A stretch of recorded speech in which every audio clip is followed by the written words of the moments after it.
আজকের যেখানে বসে আছেন কীর্তন শুনছে, আমাকে নিয়ে এসেছেন কেন?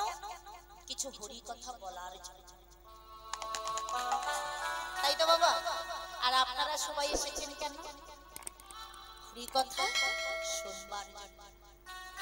এখানে আজকের অন্য কিছু নয়, হিংসা বিদ্বেষ কলহ কোনো ঝগড়া কিছু থাকবে না। আজকে সবাই আমরা এক হয়ে কি করব?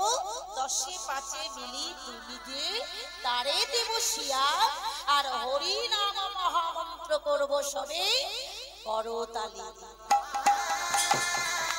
আজকের কর্ম হলো হাতে কাজ করতে হবে আর মুখে নাম বলতে হবে। সময় চলে গেলে আর হবে না। তাই মহাপ্রভু আচরণ বিধি আচরণ করে জগৎকে শিক্ষা দিচ্ছেন। নিত্যানন্দ দাদাকে ডেকে বলল, দাদা ও দাদা শোনো, এই কলির যুগাহত জীব সহজে হরিনাম নেবে না। তুমি কি করবে জানো দাদা? শ্রীকৃষ্ণ চৈতন্য মহাপ্রভু যুগাবতারের অবতার হয়ে নিত্যানন্দ দাদাকে বলল, দাদা আমরা তো যাবো লীলাচলে। কি বাবা, লীলাচলের পথে না গেলে জগন্নাথ ক্ষেত্রকে দর্শন করা যাবে না, যেখানে 18টা নালা হয়ে আছে। মা পুরীধামে গেছে?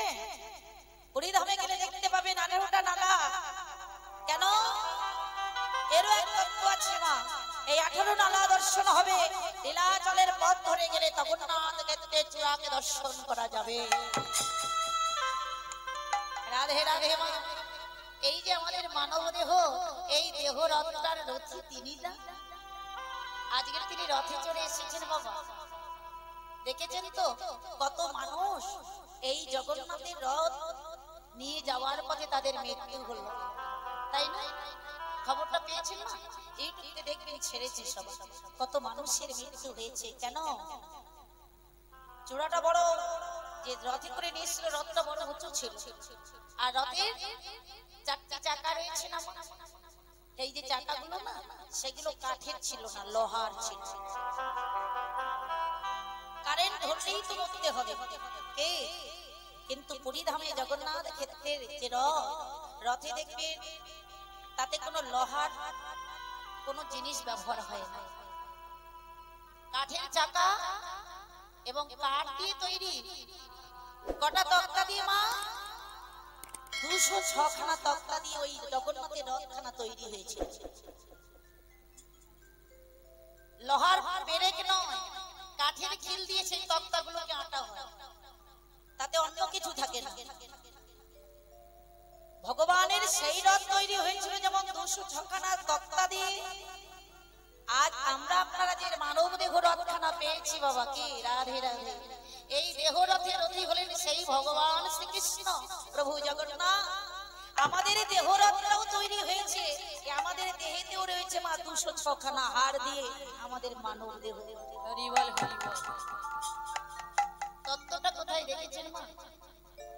এই দেহ রথের রথী আজকের আপনারা এসেছে, আমি আপনাদের পরিচিত, যদি বা আপনাদের ঘরে, তবু ভাববেন না, বিষয়টা সাধারণ করে ভাববেন না।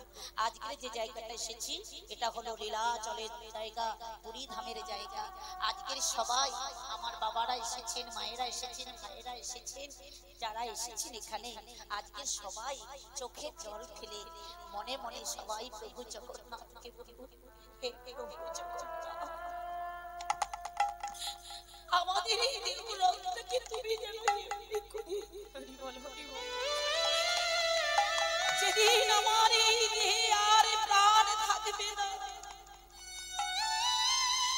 যেদিন আমার এই দেহে আর নিঃশ্বাস চলবে না, হরি বল, যেদিন আমার এই নয়নে আর দৃষ্টি শক্তি থাকবে না,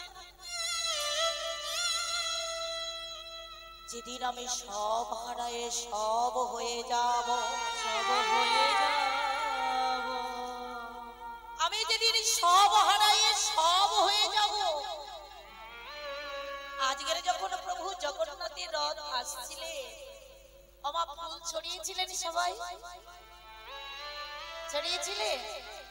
ফুল ছড়াতে হয় কেন? প্রভু জগন্নাথ আসছে তাই তো মা। আজকের ফুল ছড়িয়ে প্রভুকে ধূপ দীপ ফুল দিয়ে বরণ করে আমরা প্রভুকে ঘরে তুলে নিতে, তাই তো আমাদের আপনাদের সবকিছু যাবে। সবাই প্রতীক্ষা করুন, এই হরিনাম শুনতে শুনতে প্রভু জগন্নাথের কাছে এইটুকু নিবেদন করুন, হে প্রভু শেষের দিন জানো তুমি এমনি করে আমাদের মতো এই হতভাগ্য জীবের দেহ রথে বসে তুমি যেন এই দেহ রথকে শেষের দিন চালিয়ে তোমার চরণে নিয়োজিত করো। তাই গৌর হরি বল হরি বল হরি বল। ভক্তিমতী মায়েরা, আজকে আমি অন্য কিছু দাবি আপনাদের কাছে করব, আপনাদেরকে আমি কিছু দিতে পারবো, তবে এইটুকু আপনাদের কাছে নিবেদন, প্রভু জগন্নাথের কাছে সবাই এইটুকু প্রার্থনা করুন, বিশ্বাসকে নাই বিশ্বাস, যত যাবে দিন তত হবে কি। আজ আছি কাল নাই, সবাইকে চলে যেতে হবে।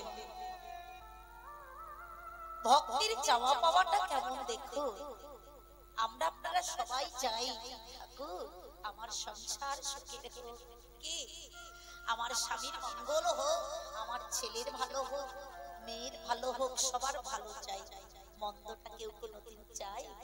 ভক্তের চাওয়া পাওয়াটা কেমন তাই আজ লক্ষ্য করব।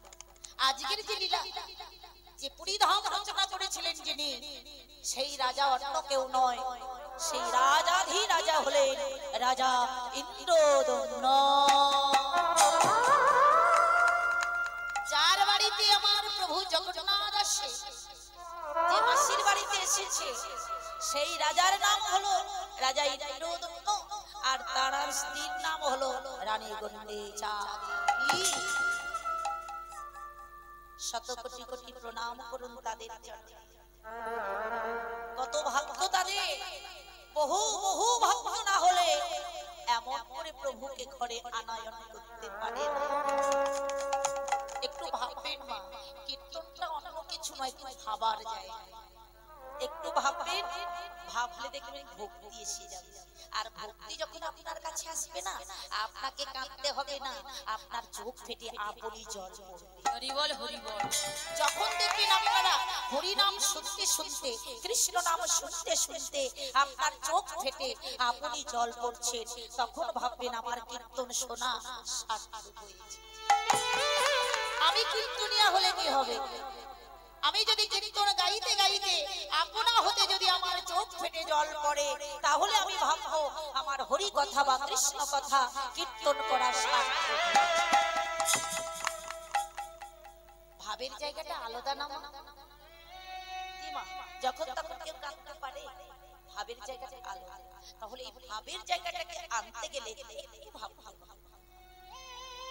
রাজাধি রাজা রাজা ইন্দ্রদম্ন, তিনি কি করতেন? একটা রাজ্যের রাজা ছিলেন, কিন্তু তার চাওয়া পাওয়াটা আলাদা ছিল।